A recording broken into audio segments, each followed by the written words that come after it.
Le président Taye Selassie a appelé à un renouveau du partenariat mondial fondé sur la confiance, s'instatant sur les nécessités de rencontrer l'Afrique comme un acteur clé de son avenir. L'Éthiopie et la mer Rouge sont étroitement liées et indissociables, a affirmé le Premier ministre Abiy Ahmed, soulignant l'importance vitale pour le pays d'avoir un accès à cette voie maritime stratégique.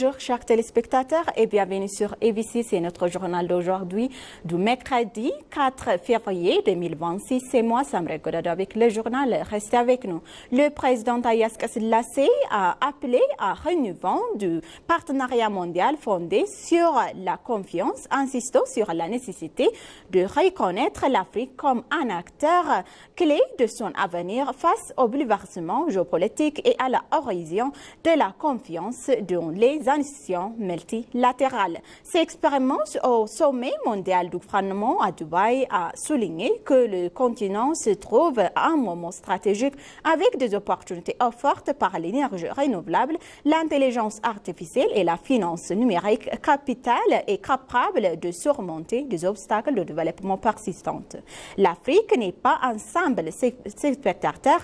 mais l'architecte de son destin, a-t-il affirmé. Le président Taye Selassie a mis en avant le rôle transformateur de la zone de libre-échange continentale africaine visant à unifier un marché de 1,3 milliard de personnes et à supprimer 90% de barrières tarifaires, ainsi que l'importance de corridors d'infrastructures continentaux tels que l'APSET et la liaison Éthiopie-Soudan du Sud, aussi essentiels à la coopération et à l'intégration continentale économique. Il a appelé la priorité nationale de l'Éthiopie, énergie, autosuffisance alimentaire et connectivité aérienne, citant le grand barrage de la Renaissance éthiopienne, la production record de café et la construction d'aéroports internationaux capables 110 millions de partageurs et de passagers et 3 millions de tonnes de fer par an.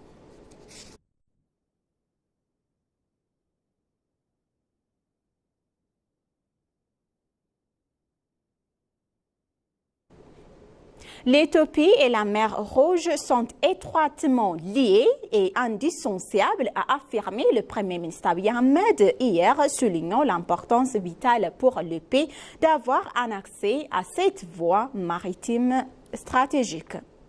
S'adressant hier à la Chambre des représentants du peuple, il a appelé les liens historiques et géopolitiques et géographiques qui unissent l'Éthiopie à la mer Rouge, qui considère comme une relation naturelle et essentielle. Le Premier ministre Abiy Ahmed a insisté sur le fait que priver l'Éthiopie de cet accès équitable et équivalemment ignorer les voies de la nature, comparant ces liens à la continuité du cycle de la vie humaine.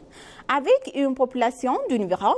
130 millions d'habitants, l'Éthiopie n'a besoin que 50 km de côte à un contraste frappant avec 25 millions de personnes qui vivent sur 55 000 km de côté de la Somalie, de Djibouti et de l'Érythrée, a-t-il précisé. Abiy Ahmed a souligné également que la quête de l'Éthiopie pour un accès maritime n'a rien de militaire, mais reposé sur la volonté d'instaurer un dialogue équitable et de favoriser une croissance partagée. Il a évoqué également que des solutions possibles telles que le partage des investissements de le grand barrage de la Renaissance éthiopienne ou Ethiopian Airlines ou la considération des échanges de territoires pour faciliter des négociations pacifiques. Le Premier ministre Abiy Ahmed a enfin reconnu que les conflits passés ont ralenti le développement régional, mais il a insisté sur la possibilité de solutions amicales et constructives.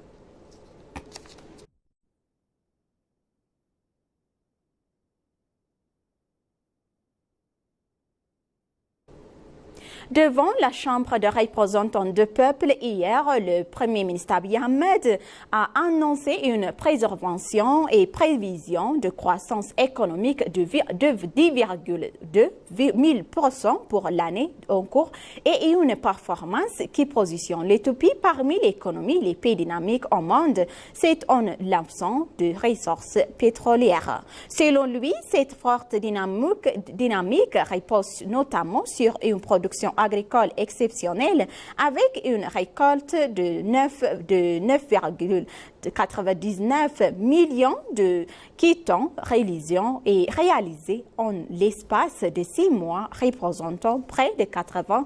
de l'objectif annuel de l'Éthiopie. Parallèlement, le gouvernement poursuit la mise en œuvre de réformes des initiatives restructurantes alliant de l'initiative empreinte verte au renforcement des capacités technologiques et éducatives dans le but d'étudier et d'identifier une économie fondée sur les savoirs, de créer des conditions permettant aux jeunes générations de produire et de proposer et de préparer au niveau local. À ces rythmes, l'Éthiopie est bien engagée non seulement à atteindre mais à dépasser largement les objectifs fixés selon le Premier ministre Abiy Ahmed.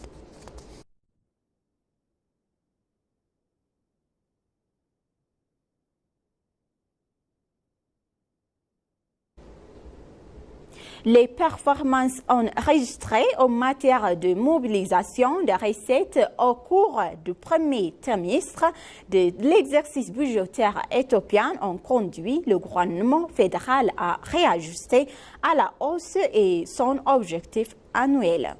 Les recettes perçues sur cette période se sont relevées 709 milliards de beurre annuels et l'exécutif a relevé sa prévision annuelle de 1200 à 1500 milliards de beurre, a indiqué le Premier ministre Abiy Ahmed lors de son intervention devant la Chambre de représentants du peuple.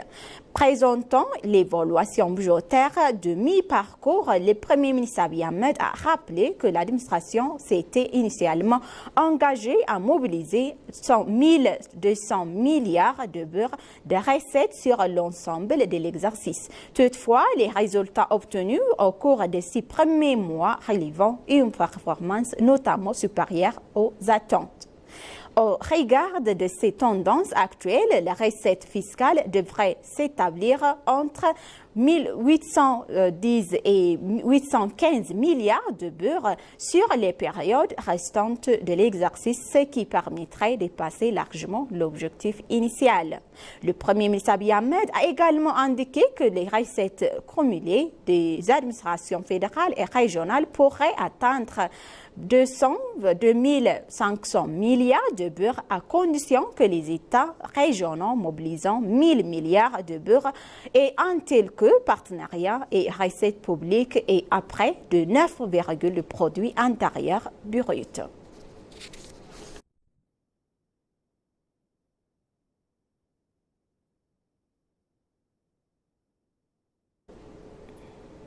Le Premier ministre Abiy Ahmed a annoncé que la première université de l'Éthiopie de l'IA d'Éthiopie mettra ses activités à un an prochain, marquant une avancée majeure dans le domaine de la technologie, de l'éducation et de l'innovation. Il a précisé que l'autonomisation des jeunes figure au cœur de cette vision, la technologie ayant été érigée et orange dans des 5 piliers de la croissance économique nationale autant qu'investissement clé pour l'avenir. Il a également révélé que la construction d'une nouvelle université de l'intelligence artificielle de grande envergure, présentée comme le deuxième plus important au monde, progressivement et rapidement et devrait être achevé dans le prochain mois, ouvrant ainsi un nouveau chapitre dans les efforts de transformation nationale. Il a indiqué que cette université devrait devenir un catalyseur d'innovation et des opportunités pour les jeunes éthiopiens. Il a par ailleurs mis en avant l'initiative 5 millions de codeurs visant à doter la jeune de compétences numériques pointes, précisant que ces 3 millions de jeunes ont déjà été formés. Selon le Premier ministre, cette initiative combinée aux investissements de l'éducation et les technologies numériques devrait engarder une transformation structurelle durable et renforcer la place de l'utopie dans l'économie numérique mondiale.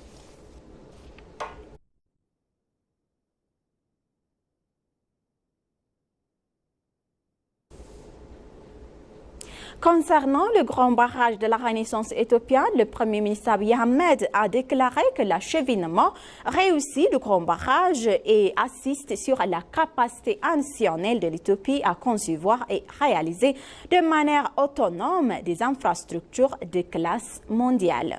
Il a souligné que le barrage a été entièrement construit sans recours à une aide et à des financières extérieures, précisant qu'il constitue une réussite nationale collective née de l'unité des contributions financières et la résilience du peuple éthiopien. En réponse aux questions des membres de la Chambre de représentants du peuple, le Premier ministre Abiy Ahmed a également affirmé que l'élan de développement du pays dépasse largement dans le cadre du grand barrage. Les travaux du barrage de Koisha est troisième plus grande d'Afrique, progressant parallèlement à la construction de centrales éoliennes et également du plus grand aéroport du continent, d'une usine d'engrais ainsi que d'une raffinerie de gaz dont la première phase est achevée à la seconde en cours, a-t-il indiqué.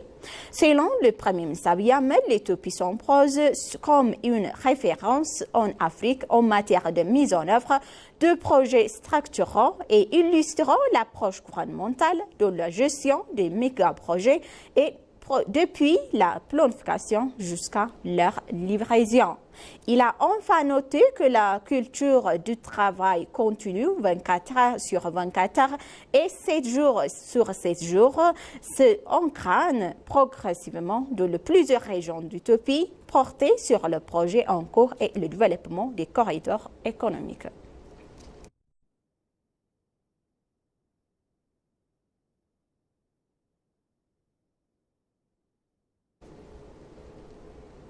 Le ministre des Finances éthiopien Ahmed Shide a eu un entretien avec Galiana Vertelet, vice-président de la Banque mondiale chargé de politique opérationnelle et de soutien au pays, dans le but de promouvoir un nouveau cadre de partenariat pays et également de renforcer le partenariat stratégique de longue date entre l'Éthiopie et les institutions financières internationales. Les discussions ont porté sur le renforcement de la coopération et de l'alignement et de futurs projets avec les priorités nationales de développement et de renforcer et réforme de l'Éthiopie conformément au niveau cadre d'engagement pays de la Banque mondiale. Dans un communiqué transmis à l'ENA, le ministère des Finances a précisé que les deux parties ont échangé leur point de vue sur la manière dont ce cadre pourrait soutenir plus efficacement les objectifs de développement de l'Éthiopie grâce à une approche sélective et orientée vers le résultat.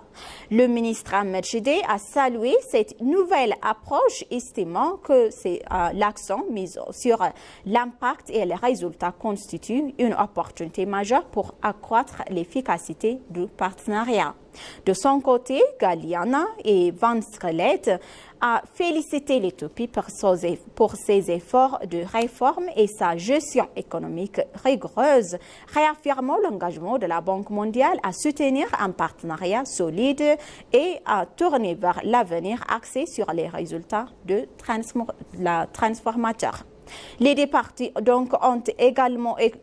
souligné et échangé l'importance d'un processus de collaboratif et inclusif pour la mise en œuvre du niveau 4 de partenariat pays.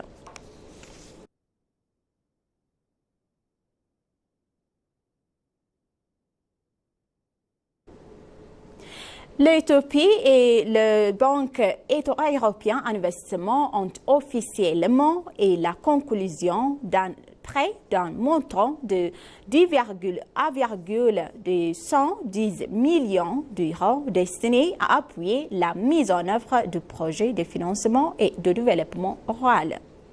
Cette initiative a pour objectif d'élargir l'accès aux services financiers et aux projets et profit de micro-entreprises et des petites entreprises en vue de favoriser des pratiques agricoles et économiques durables à l'échelle nationale.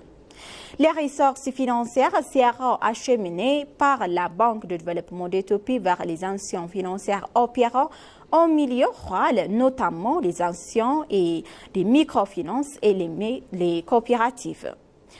Les projets bénéficient par ailleurs en cofinancement et en cours du Fonds international de développement agricole comprenant une subvention de 35,1 millions de dollars et un prêt de 4,8 millions de dollars ainsi que d'un appui complètement de l'Union européenne. Ce soutien de l'Union européenne prend la forme d'une subvention d'assistance technique de 8,5 millions d'euros et d'une autre subvention de 8,26 millions d'euros mise en œuvre par le FIDA.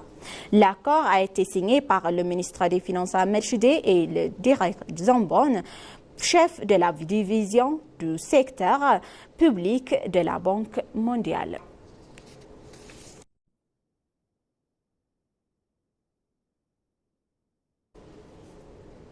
Chers téléspectateurs, maintenant je vous rappelle les titres principaux. Le président Taye Atske-Selassie a appelé à un renouveau du partenariat mondial fondé sur la confiance, insistant sur la nécessité de reconnaître l'Afrique comme un acteur clé dans son avenir.